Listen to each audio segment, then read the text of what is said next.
Elle domine la colline. Construite entre le XIe et le XIIe siècle, la chapelle Saint-Aubin est fermée depuis 1995 car le sol s'affaisse et les murs se fissurent. Un problème de sécurité pour les fidèles, la toiture a déjà été refaite il y a quelques années. Pour autant, ce lieu est situé sur une colline à quelques dizaines de mètres d'une rivière.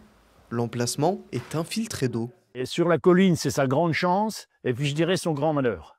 Sa grande chance, c'est que les gens qui vont là actuellement, eh bien, ils marchent, ils voient la chapelle de loin. Ouais, qu'est-ce qu'elle est belle. Les gens qui passent sur la route, qu'est-ce qu'elle est belle. Mais son grand malheur, comme elle est sur ce mamelon qui est rempli d'eau, eh bien, elle se dégrade et elle glisse. Du fait des infiltrations, elle continue de bouger. Ces fondations bougent. Il faut consolider les fondations et refaire l'intérieur. Ça va consister à injecter, à faire des pieux qui vont à 8 mètres de profondeur, sur lesquels on va déposer une longrine, et cette longrine avec des tirants les tirants vont être mis à la fois dans la longrine et dans les fondations. Et ce qu'il faut, c'est que c'est un travail continu. On ne peut pas faire la nef sans faire le chœur, parce qu'on aura consolidé la nef, mais si on ne consolide pas le chœur, ben ça va continuer de bouger. Pour la rénover, plus de 1 400 000 € sont nécessaires.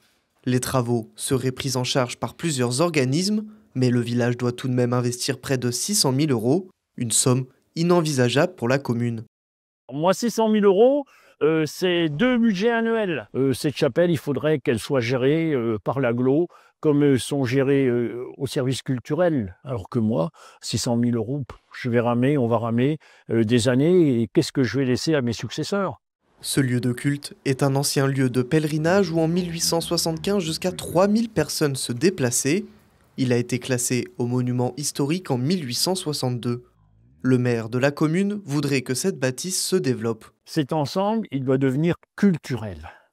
Il faut y faire des expositions, des concerts. Moi là, j'ai pas les moyens. Et même derrière, quand elle sera refaite, bah, si c'est pour laisser les portes fermées, moi je dirais autant la laisser comme ça, puis elle tombera. Les travaux pourraient avoir lieu en fin d'année 2025 sur une durée de 3 ans.